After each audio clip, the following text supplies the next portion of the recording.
Hi everyone, it's Peter from PS Sound, and in this explained video I'm gonna walk through and show to you what we've done in this RS6. If you haven't seen the introduction video, then please check the description. You will find a link over there and you will see where we explained every single piece of equipment. But to be fair, I will go through everything here in this one as well. So you will see what went into this crazy car. It's definitely one of those cars that, yeah, I don't want to say it's my dream car, but certainly I wouldn't say no if someone told to me, hey, there you go, you want a car like this? I would be a very happy man, because it's a very practical, spacious sleeper, somewhat of a sleeper, with 600 plus horsepower, and I'll try to edit a short video to the end when you will hear what this thing sounds like. Not just sound system, we will have a separate video for that, but what this exhaust sounds on this car. I'm not too sure that this is a standard exhaust because it sounds brutal, but our plan was with the owner to build a system that is really top-notch quality, not over the top, but really good quality, and also to have a build in it that he can be proud of, and you know, it just performs and looks great. Here we go. So this is what we came up with. Yes, the first look of any boot build is very important. It probably gives the biggest impression to anyone when they look at the boot build. And this is what we came up with. Nothing over the top, tasteful trim panels. And yeah, I don't know, it just simple. It wasn't simple.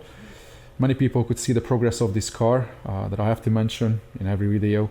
That if you want to see every single step of this project or any project we do, then check out the description. You will find the link to Patreon, where you will see the daily updates from this build. I think we had like 18-20 updates, plus there's going to be an RTA evaluation of the system as well. So we will go through what the speakers measure like, how the system comes together. So this system is a fully active setup. Up front we have three-way fully active. In the rear doors we have two-way fully active. And then we have center fill as well as sub. So how do we run this? So underneath these three Helix C4 amplifiers, there's a DSP hidden on the right hand side. Underneath that amplifier, there's a Helix Ultra DSP. That's a 12-channel DSP. How do we run that? So channel 1 to 6 runs the front end three-way.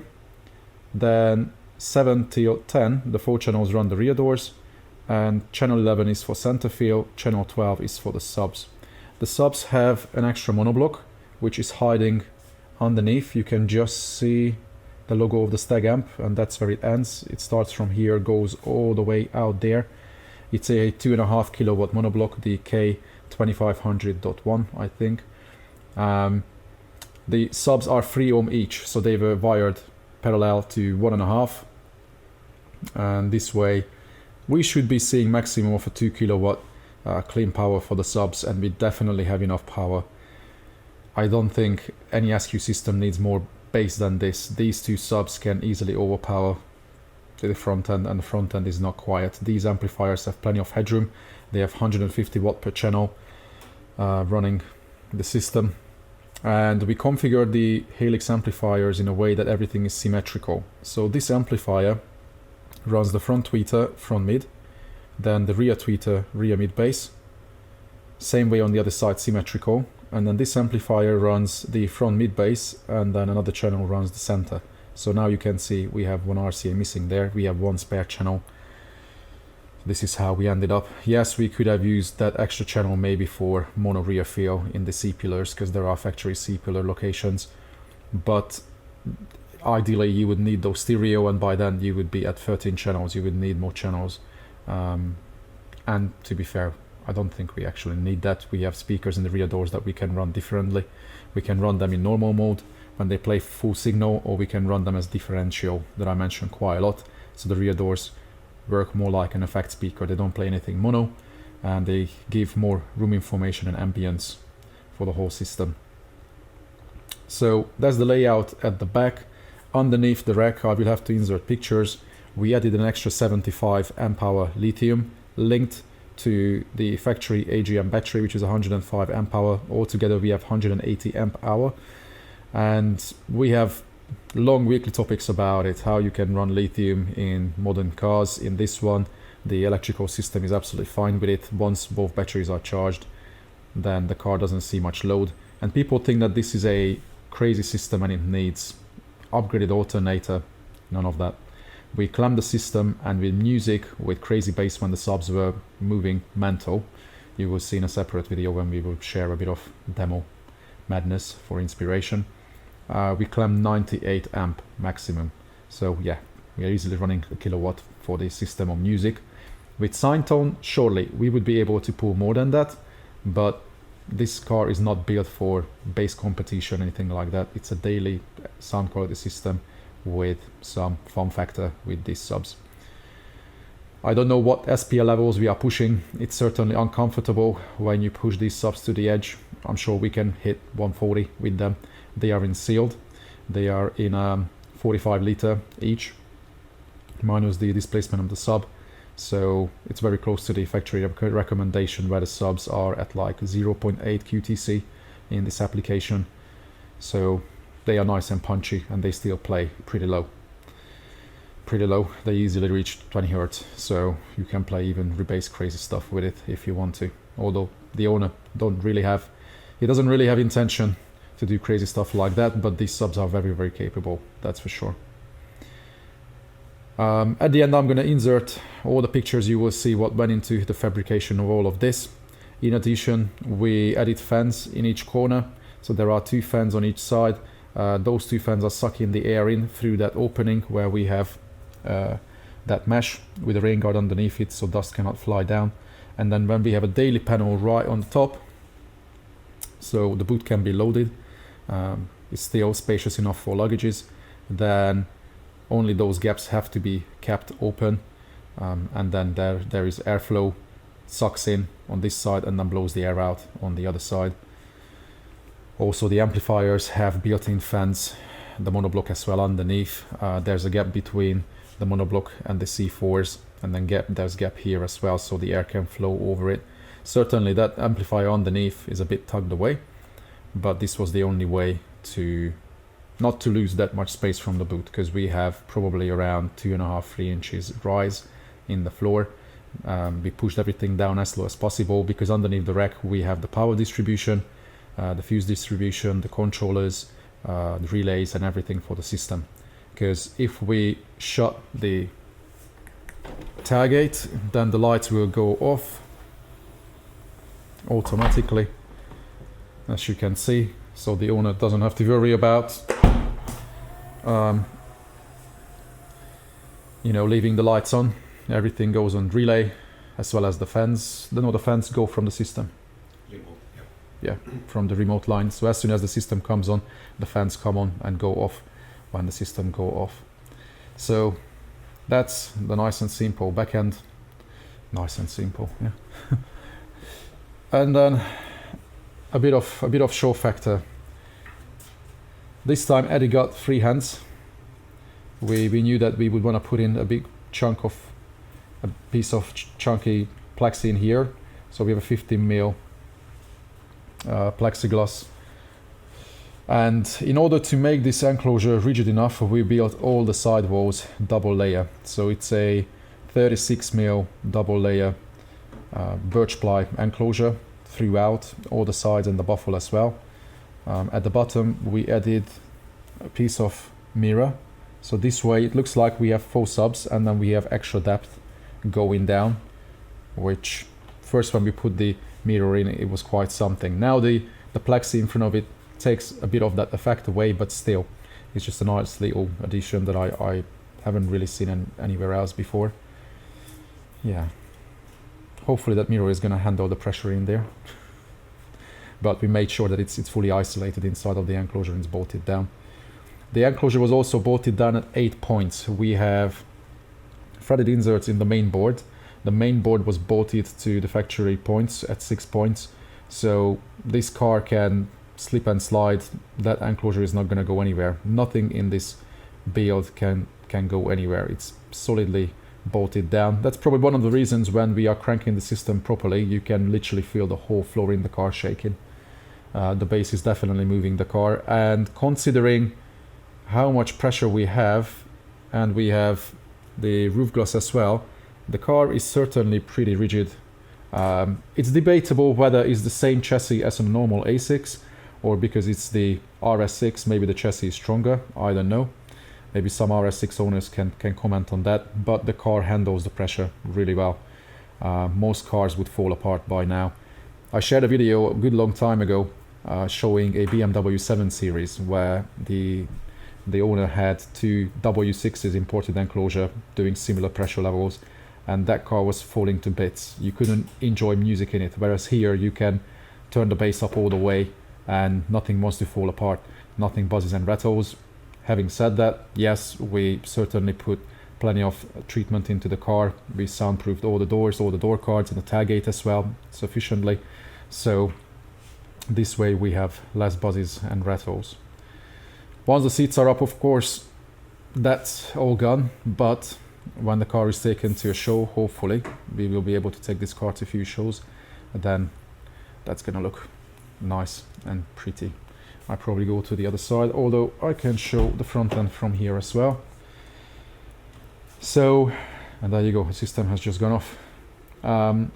So we utilized the factory locations for the mid base. We didn't want to go over the top and cut everything up. We knew that we could still get pretty good result out of the factory locations, especially as up front this car comes with the Bose ported enclosures.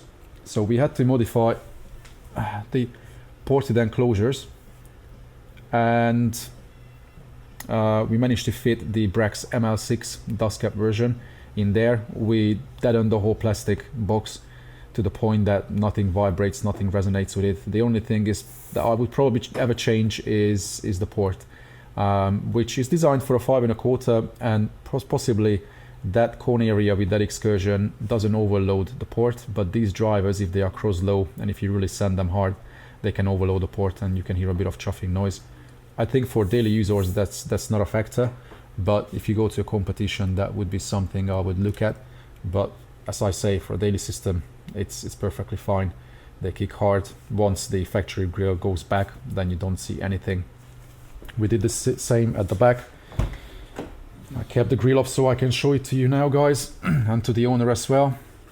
We have the same mid-base driver at the back, but we use the GL1 tweeters in the factory locations. We had custom mount for them, and they are lined up with the factory hole, which is just about big enough to line up the cone of the tweeter through the grille. And then this way we have nice coverage at the rear seats as well. Or if the car has to play loud outside, then we can open the rear doors, and then we certainly have great output playing outside. Let's go to the other side. Oopsie, hang on.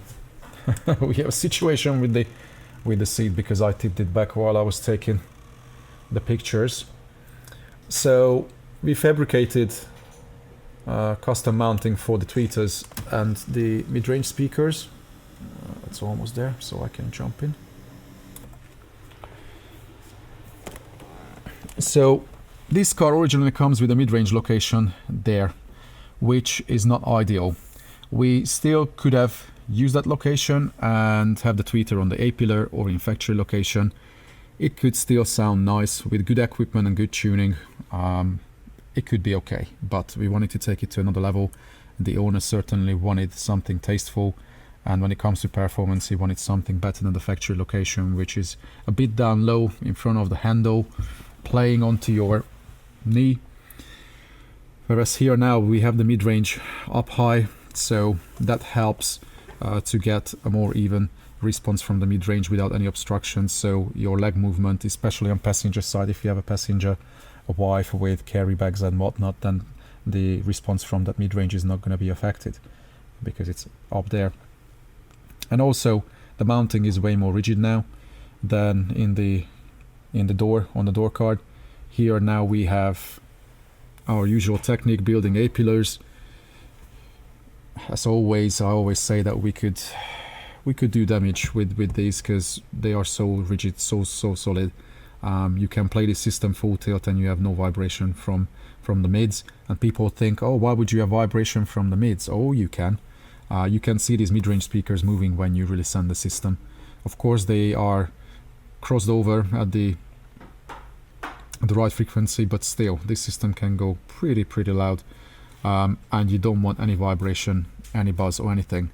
One of the things when people always say when they sit in a well installed, well set up car that, oh, it just sounds so clean. Well, that's not just down to the fact that the equipment is great and possibly is tuned well, but it's also and well, mainly it's because the installation was done right, and that's where we spend so much more time on systems. As many of you who've been following PS Sound, you know from all the videos and pictures that the real difference comes from the installation.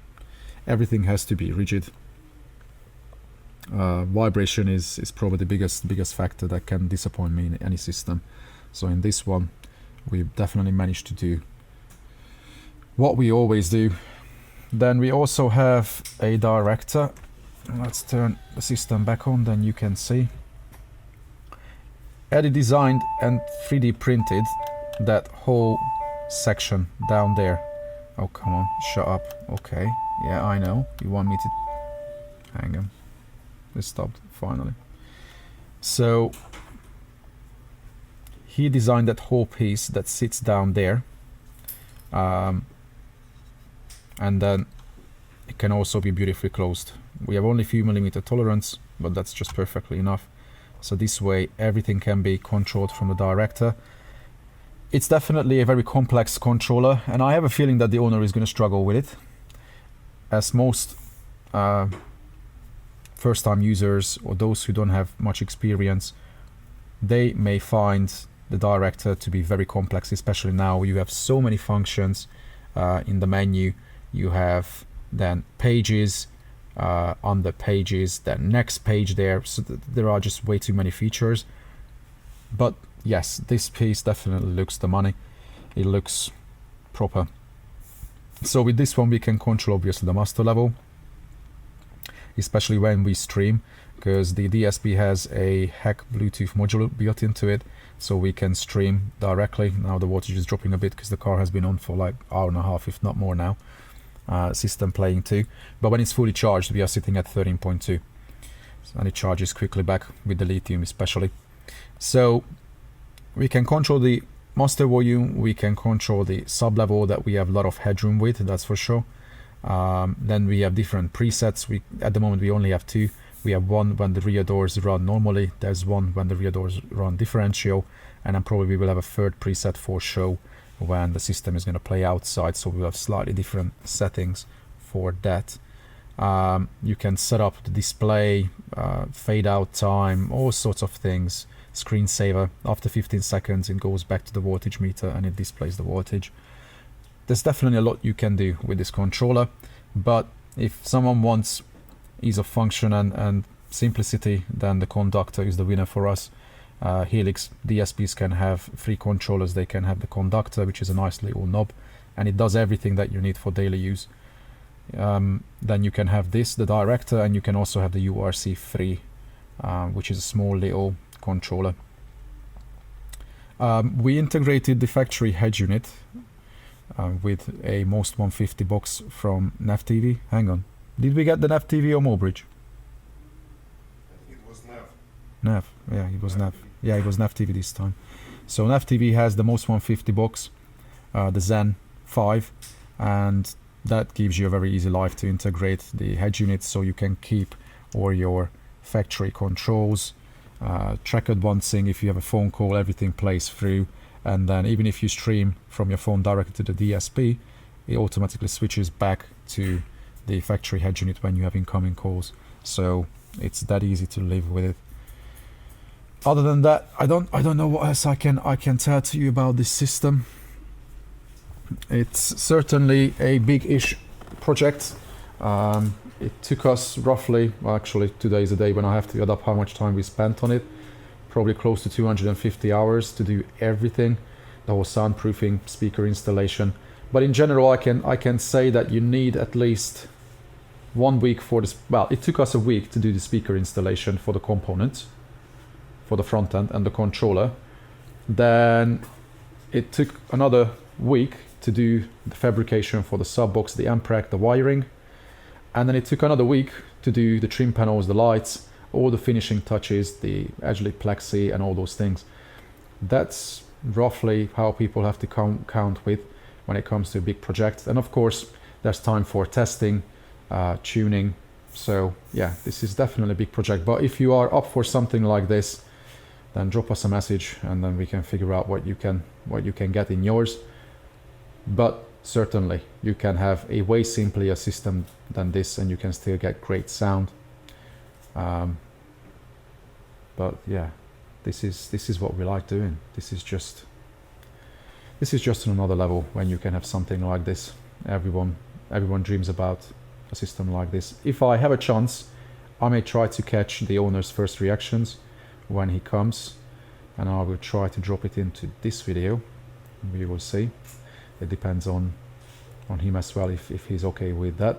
But I'm sure he's gonna be quite surprised because we kept some of the last day's progress away from him.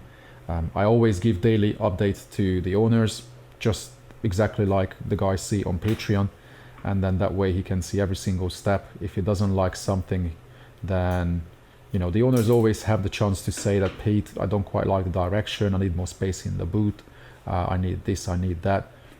And this way we don't have negative surprises at the end, other than the positive surprises when they see it fully finished and nice and pretty, and of course sounding beautiful. So this is where I'm going to leave it. Enjoy the pictures at the end, guys. Check out description as I mentioned. Feel free to share it, comment, subscribe, usual things. And then we will see you in the next one. Take care.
Thank you.